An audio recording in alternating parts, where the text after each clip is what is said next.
अबू मानी खा। हाँ पुट हाँ बी अचा तो अम्मा शिकबा नंढा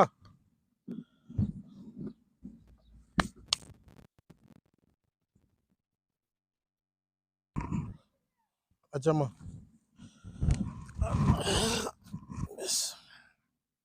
वे अम्मा वे अधो तो वारो गाड़ियो तोखे घणा दफ़ा चयो मानी तू न खणी थी करे अम्मा अधो अलकारे बची वयो आ माके अम्मी चयो आ वन पी के मानी दई आ। अबू अबू नी ते माके नया कपड़ा वठी दीजे। हाँ अम्मा खोड़ नवा कपड़ा अॼु हफ़्ते जो आख़िरी ॾींहुं आहे मां सेठ खे चयो आहे त कुझु 2-3 हज़ार मूंखे वधीक ॾे जीअं मां नंढड़नि जी ख़रीदारी कयां ऐं तोजे लाइ मां चंपल बि वठंदुमि तोखे कपिड़ा बि वठी ॾींदुमि ऐं तोजे लाइ मां सुर्खियूं पाउडर क्रीम बि वठंदुमि अम्मा। अबू मां पाण हरदम मां कपड़ा पसंद ते पाण वठदम। हाँ मुंहिंजी अम्मा मुंहिंजी जीजल तूं शहर मूंसां गॾु हलजांइ जहिड़ो तोखे वॻो वणे उहो वठिजांइ बसि न हाणे त ख़ुशि आहे न हिते वेह मां हथ धोई अचां त पोइ मानी खावां हुनजी रहीम जी मानी बि आई हूंदी पोइ गॾिजी खाईंदासीं मां हथ धोई अचां हिते वेह हा बिस्मिल्लाह।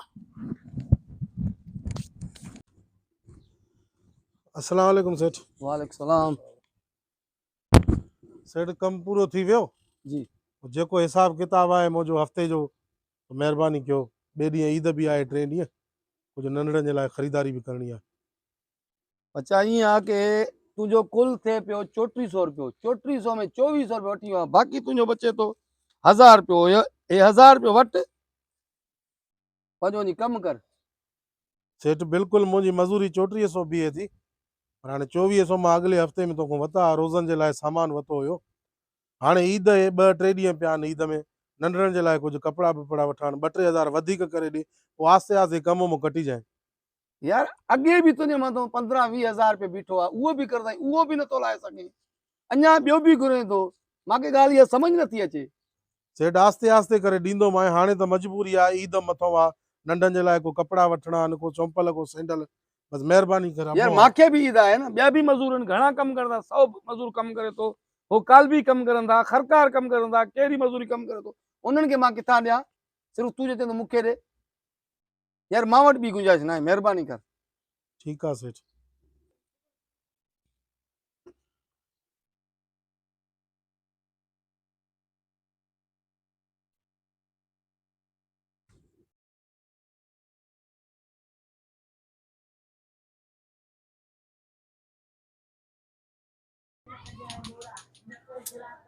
अबू अबू माके हे वठी दे।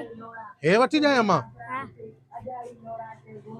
वाह वाह सोहणी लॻंदी मुंहिंजी धीअ अदा घणे जो आहे 2000 सस्तो न आहे न थोरो घटि वारो आहे हाँ ॿियो ॾेखार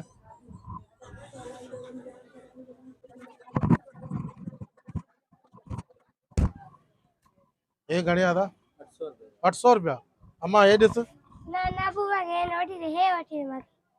अम्मा हे सही थी न हे चमकीलो थी VIP थी ना अबू माके हे वठी दे। हे वठी जाए हां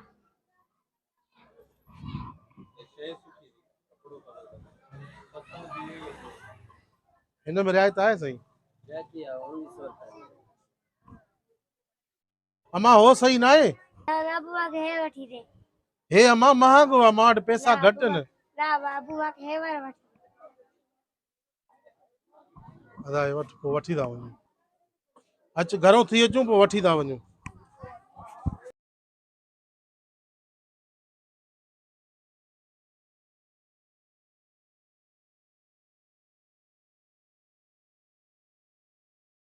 हलो मां घर हल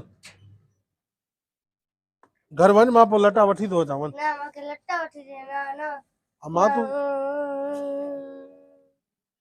लट्टा वठी दे घर वञ मां पोइ वठी थो अचां न ज़िद लट्टा वठी दे घर वञ चवां थो घर वञ लट्टा वठी दे घर वञ मां वठी थो ना अचां माके लट्टा वठी दे घर वञ चवां थो वठी थो अचां न ना लट्टा वठी हिते नथी हल दे।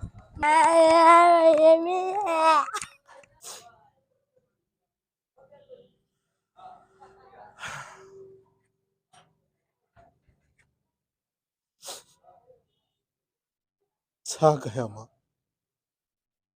महांगाई एतिरी वधी वई आहे जो पंहिंजे बच्चनि जूं ख़ुशियूं बि पूरियूं नथा करे सघूं।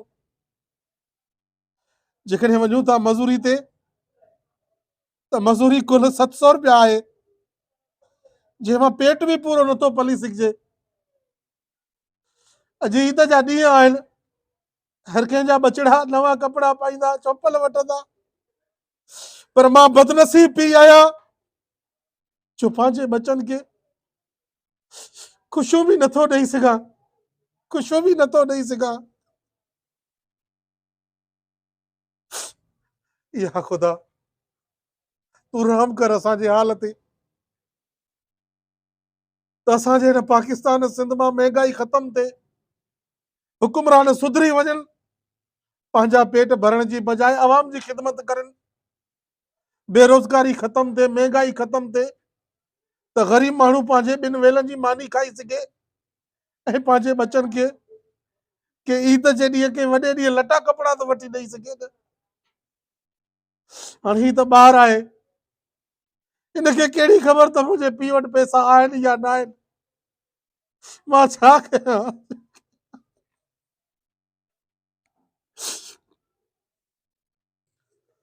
अस्सलाम वालेकुम दोस्तों, ही मैसेज हुयो ख़ासि करे हुकूमत जे लाइ या जेके वॾा वॾा कारोबारी आहिनि उन्हनि जे लाइ, त ख़ुदा मज़ूरनि जी मज़ूरी वधायो। 700-800 में हू पंहिंजे घर जो चुल्हो बि नथा ॿारे सघनि, एतिरी महांगाई थी वई आहे। ऐं मज़ूर जी मज़ूरी उहा ई 700-800-600, जंहिंमां हू पंहिंजे घर जो गुज़र सफ़र नथो करे सघे। मां हथ ॿधी तां ॾिसण वारनि खे अर्ज़ु थो कयां त ख़ुदा ऐं गवर्नमेंट खे त ख़ुदा मज़ूरनि जी मज़ूरी वधायो। ऐं ॿियो, जेके ही मुंहिंजो वीडियो ॾिसनि था मालदार, जेके मौला जो हर गंजा, त ख़ुदा हिन ईद जे मौक़नि में पंहिंजे पाड़े जे ग़रीबनि जी सार लहो। बिल्कुलु मूं वांगुरु काफ़ी मजबूर माण्हू आहिनि जेके ईद जे ॾींहुं पंहिंजे बच्चनि खे कपिड़ा बि नथा पाराए सघनि। ख़ुदा उन ग़रीबनि जी मदद कयो। जेकॾहिं फितराणो ज़कात ॾियणी आहे त 29 या 28 रोज़े जो इंतज़ारु छो आहे? हाणे सही फितराणो ऐं ज़कात खे ग़रीबनि खे ॾेई छॾियो त हू ताकी पंहिंजे बच्चनि जी कुझु ख़ुशियूं ख़रीद करे सघनि, कुझु लटा कपिड़ा ख़रीद करे सघनि। ज़कात हूअं ई तव्हांखे ॾियणी आहे, त पोइ आख़िरी रोज़े जो इंतज़ारु छो था कयो, ईद जो इंतज़ारु छो था कयो? हाणे साईं ज़कात खे ग़रीबनि खे ॾेई छॾियो त उन्हनि जे बच्चनि जो को मुस्तक़बिल ठही पए। वॾी महिरबानी, जेकॾहिं वीडियो पसंदि अचे त शेयर ज़रूरु कजो।